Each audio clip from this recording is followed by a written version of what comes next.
Hello, everybody. It's a lot of light. Welcome to the Big Ideas stage. This is the final session of our program today, the Consensus Festival. We have a very, very special guest here on the stage today. This is Nadya I'm going to mess up your name. Tolokonnikova. Okay, great. She's one of the co-founders of Pussy Riot, which is an important activist group in Russia, as well as a punk band. And we're not really a punk band, it's like more like a performance art collective. Okay. And we did a fake punk band at some point, but I would say generally we are closer to conceptual performance art collective. Okay, fine. And Nadya's going to talk about an important project she's been working on recently, so just explain about that. About what? The NFT project you've been working on. Do you wanna show the video first? I just want to introduce it first. I would like to show the video first, and then we can talk about it. Okay. Yeah. All right. Let's cue the video then.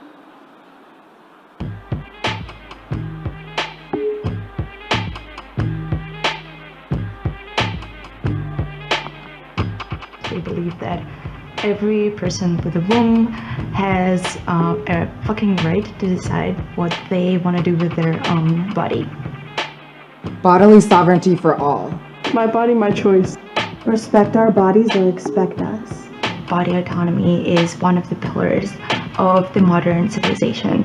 Today, it's been taken away from us, and we're here to protest it. Texas is the battleground state.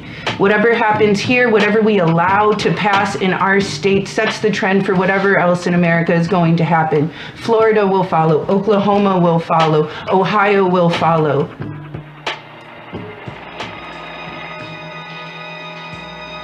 The white cis males of Texas have long brought violence upon Black, indigenous bodies in the name of colonialism.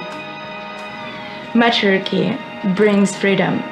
We believe that people should treat their gender roles not as their shackles, but as paints and brushes.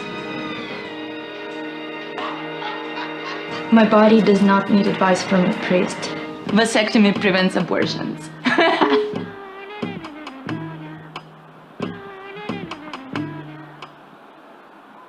Okay, so you staged a protest in the Texas Capitol building? Yeah, actually, this is a real reason why I ended up here. I came to Austin, Texas to make a protest action. It's called Matriarchy Now, and we collaborate. It was a joint venture between 3 organizations. It is Unicorn, it's Pussy Riot, and it's IKEA Collective, and we are incredibly proud to collaborate with the IKEA Collective.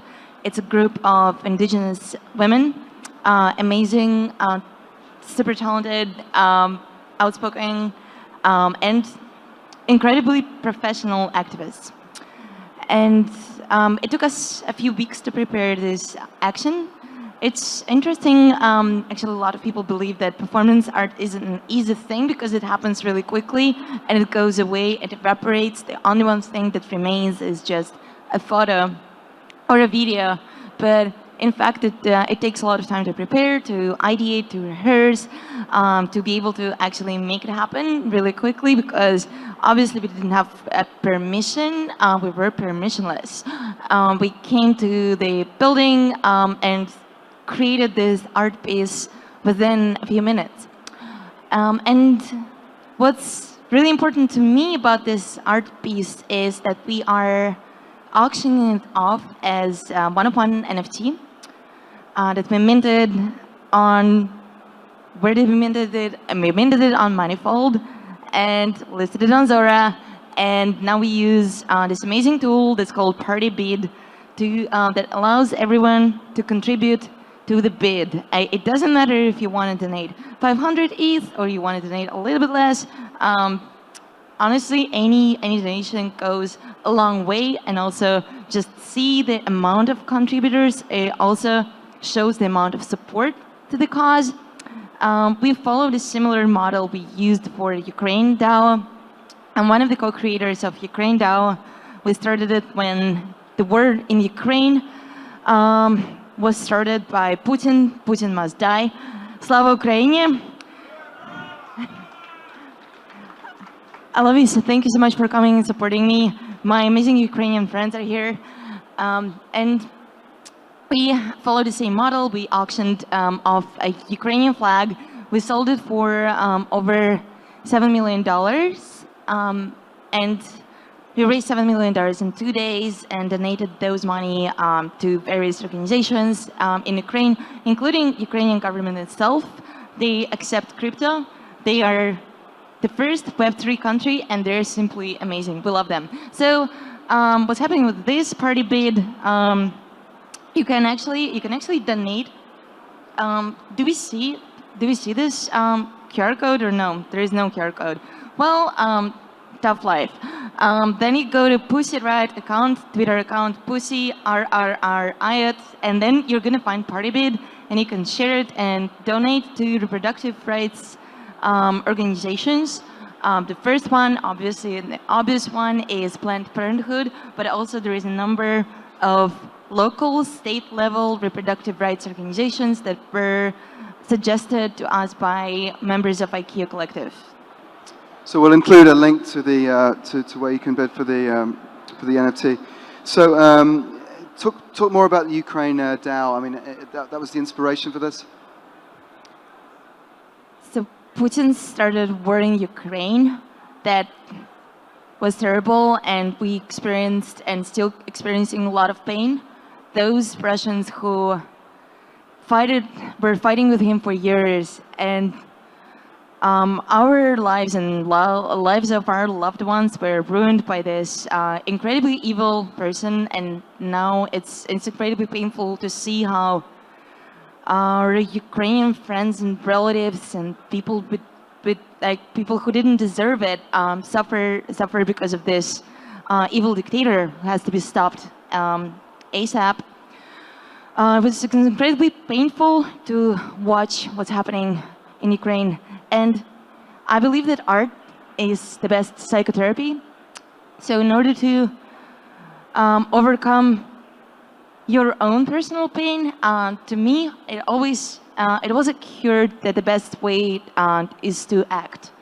When you can do something to change a dramatic situation where you find yourself in, you'd make the first step, and it helps not just the people you want to help, but it helps you. So in a weird, egocentrical way, you want to be an activist just because it's better for your mental health. And it felt like we were, with Ukraine DAO, we were able to capture this momentum of people experiencing incredible guilt for witnessing this genocide that they see happening in front of their eyes, and they didn't know what to do with it. And so we conceptually decided to focus on Ukrainian flag rather than going with some particular type of aesthetic, genre, artist. We decided to take the Ukrainian flag and auction it off as one-of-one NFT art piece. And we quickly reached our reserved price, which was 1,000 ETH. And then in the end of the story, after 2 days, we raised $7 million. The biggest donation came from OnlyFans, 500 ETH. By the way, I have OnlyFans as well. You can subscribe to it. Just type Pussy Riot OnlyFans. Quick moment of advertisement of my OnlyFans. It's really hot. And then it took a while for us to get in touch with local organizations on the ground in Ukraine, because and the reason why I'm mentioning it, if you ever want to do something like do a fundraiser and think about where do you send the money, it's really important to check where you send the money, because it often happens like people raise funds and then they don't really pay attention where they send it. So for example, if you send money to organizations like Amnesty International, you also can just burn this money because it doesn't really change anything. So Amnesty International, they do talk a lot. They don't do a lot of work on the ground. So it's always important to be in touch with local activists, with local people, and then ask them, what do you think is the best use of these funds? So that was one of my personal roles in this whole process, because as a Russian activist, I've always been closely in touch with my Ukrainian colleagues, because honestly, they're so inspiring, so amazing, and we learned a lot from them, from the Revolution 2004, Revolution 2013-14, Slava Ukraini. All right, so talk about the environment for free speech and dissidents like yourself in Russia today. I mean, how is that changed by the Ukraine conflict? Currently, for calling the war, you can go to jail up to 15 years. So according to the Russian government, you have to call it a special military operation, which is total bullshit, because it is the war. But what's important, that people still protest. We do not hear that much about them because, first of all, Putin made sure that almost every independent voice in Russia is suppressed or simply murdered or jailed. That what happened with a number of colleagues of mine. I've seen my friends dying in front of me because they are political activists. So the price of being true to yourself in Russia currently is really, really high. I'll give you one example. There is a young activist, a girl. She's 20 years old, and she was sent to jail for putting stickers, for just placing stickers in supermarket. That was her crime. She's facing 7 years in jail. And also she is intolerant to gluten. She's suffering greatly because of health issues in jail, because obviously they don't serve special food to people who need have access to special food. Medical treatment is non-existent in Russian jails. As someone who spent 2 years in Russian jail, I can tell you for sure you don't want to end up there. That's for sure. So talk about NFTs. I mean, you've had this Ukraine DAO project and this latest project for reproductive rights. I mean, how do you see NFTs being used for activism going forward? So, well, as our god, Vitalik Buterin says, NFTs and crypto can be so much more than just flipping JPEGs, which is fine to flip them. But I think it's always important to think about underlying goals, about what world we want to build, and just have in your mind what kind of bigger goals and what kind of bigger ideals you have when you try to build something, right? So I encourage people to give back to the community, and I think the whole narrative about giving back to community, serving those people who are in need, redistributing public goods via crypto, NFTs, finding better ways how to organize, finding better ways how to govern ourselves and how to govern our societies, finding ways how to build better democracy using tools that crypto gives us. This conversation is not wildly popular these days, and I'm not exactly sure why. I think it was kind of different a year ago. I remember when I just came to NFTs, and I'm not as an OG in crypto as a lot of people here, I guess. But I came to the NFT world in the beginning of last year, and I remember.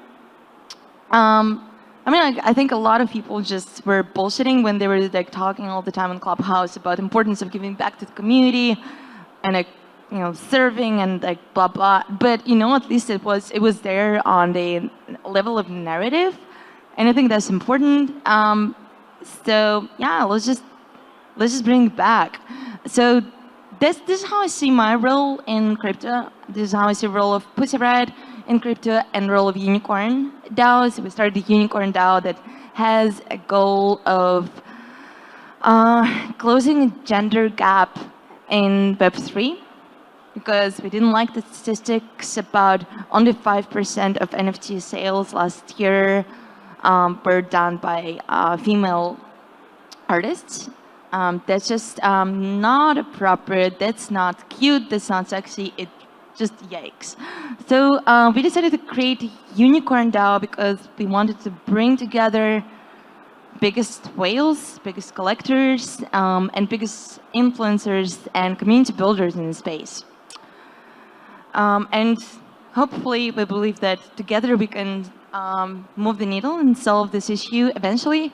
My goal is for future generations who are going to be onboarding into Web3 to take it for granted that here in Web3 we have gender equality.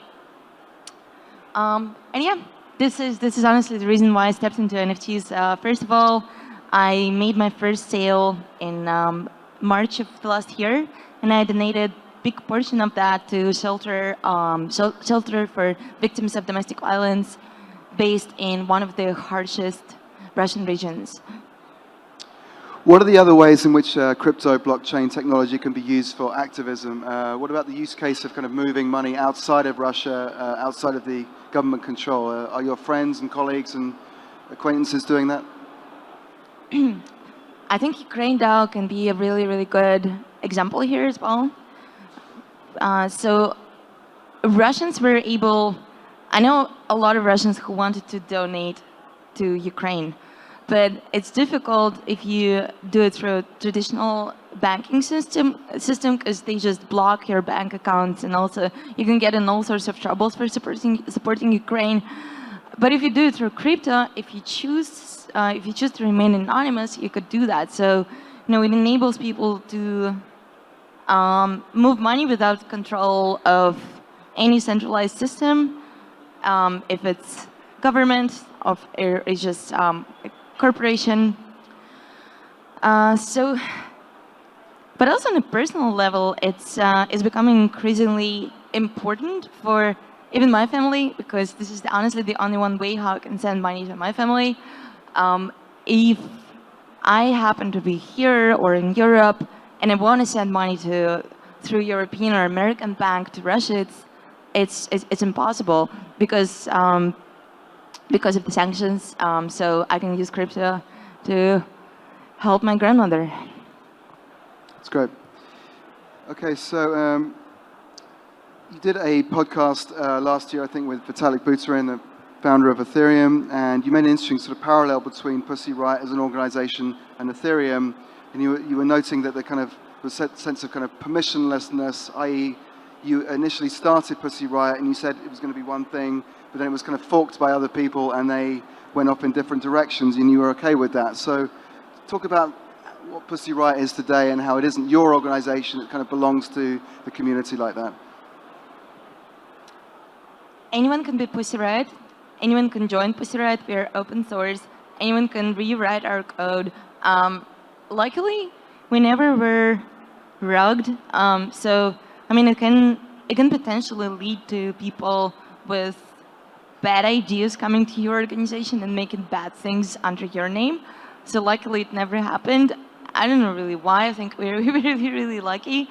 But also, we attract mostly people who believe in kindness, and yeah.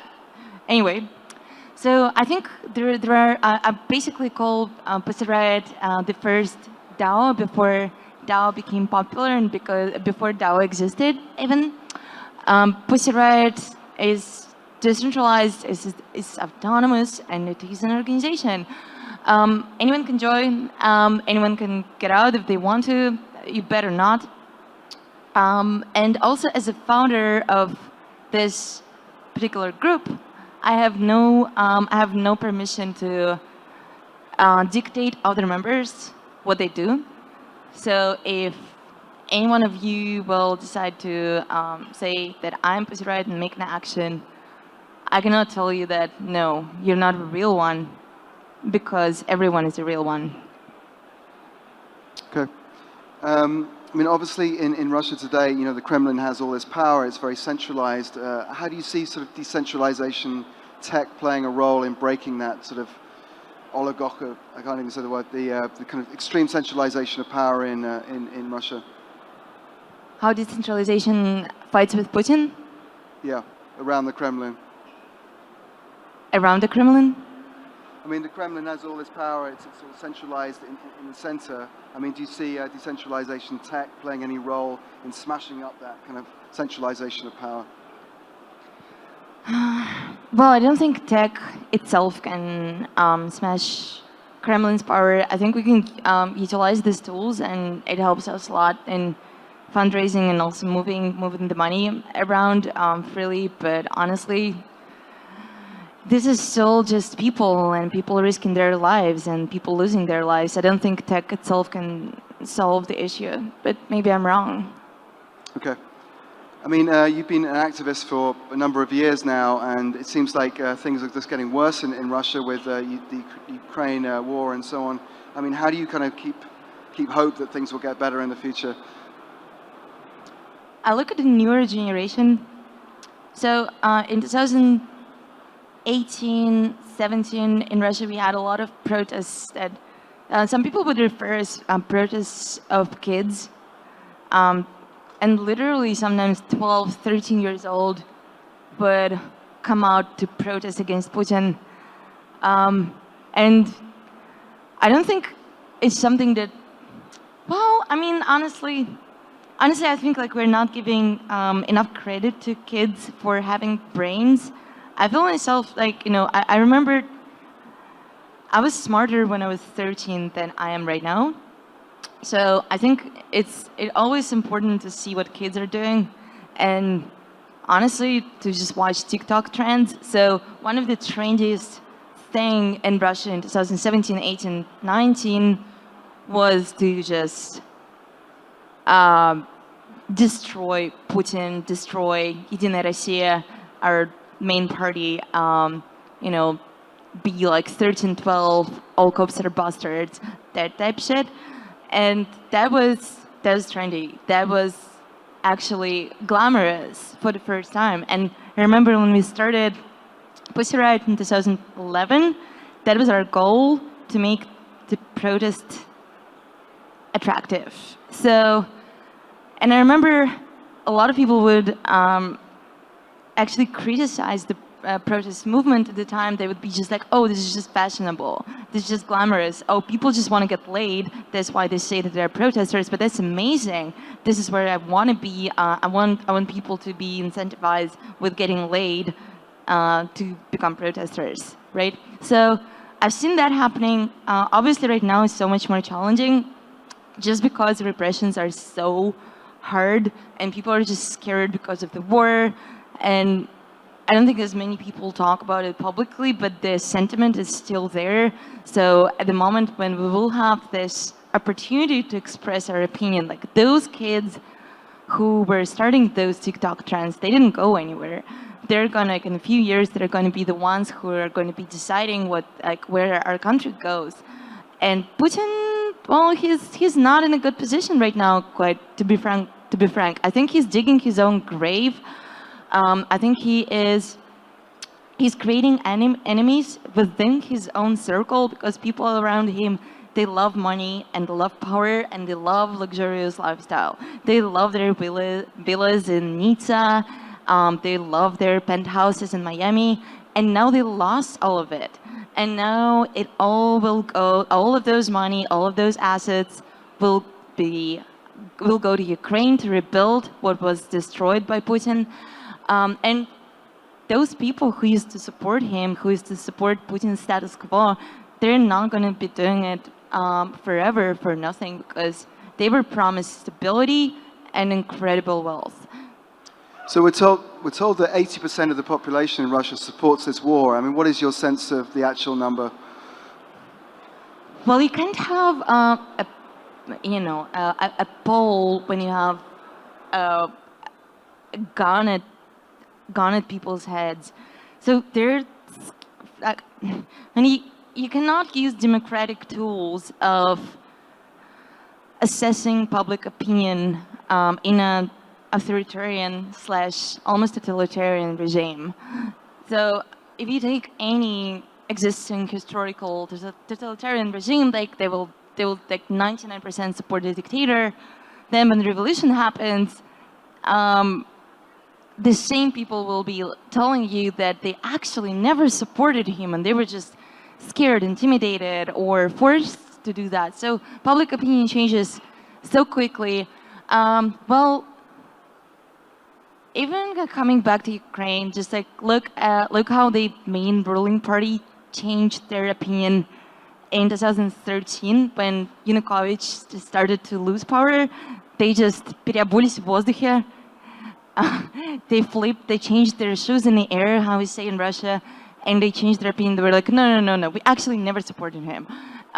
Because people, most of the people just follow everyone who has the power. So what do you think the actual percentage is? I don't know. There is no way to know. I mean, like, there is no political science. There is no independent journalism. Like, there is no way to measure it. There is no democratic procedure that can measure it. So anything that I'll say is just going to be like, I'll take it from my ass. It's like, it's not real. But, you know, when I go to the street and I talk to people in Russia, I don't see those people who support Putin. I see people acting otherwise. I see people recognizing me and coming up to me and telling me that I give them hope. I never met even one person who would come up to me and be like, "You're a bad girl. Why did you protest Putin? He's a good guy." Right. Well, I think we're out of time, so thanks so much, Nadya. And it's a very inspiring story you have. And once again, you can contribute to the campaign they're running here with the QR code. And thanks very much for coming. Thank you.